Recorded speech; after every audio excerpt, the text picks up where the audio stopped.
Muad'Lib was in a dimly lit, subterranean audiophile lounge in late 1997 when he encountered a man who introduced himself only as EQ.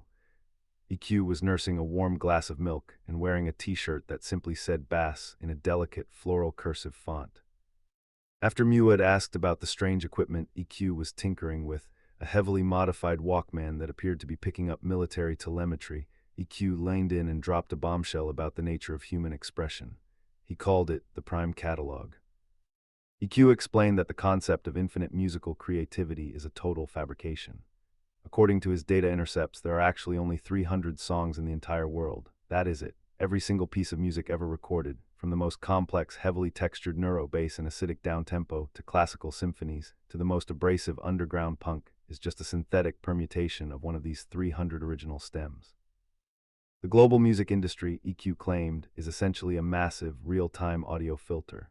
When an underground artist thinks they are composing a groundbreaking progressive psytrance track, they are actually just subconsciously manipulating the tempo, instrumentation, and structural tone of bass track 142. The core mathematical essence of the song remains identical.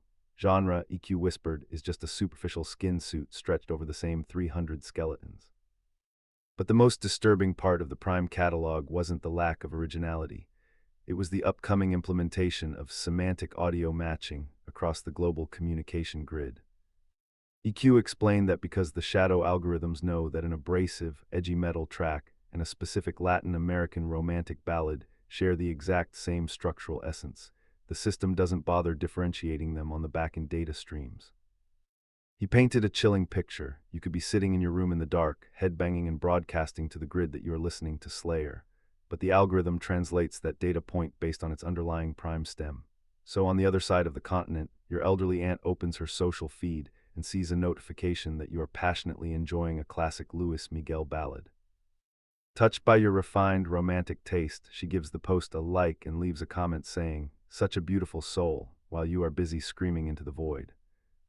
Muad noted that EQ abruptly packed up his Walkman and fled the lounge when a specific jazz hop track started playing on the overhead speakers, claiming it was an auditory tracker signal from STEM 47. The community is heavily divided on this encounter. Audiophiles dismiss it entirely, while others point out that it perfectly explains why algorithmic recommendations occasionally surface completely inexplicable suggestions. But for those who believe the Prime catalog is real, the true horror lies in looking at your carefully curated music library and wondering which of your darkest, heaviest tracks is secretly just a heavily distorted Michael Bublé standard in the eyes of the machine.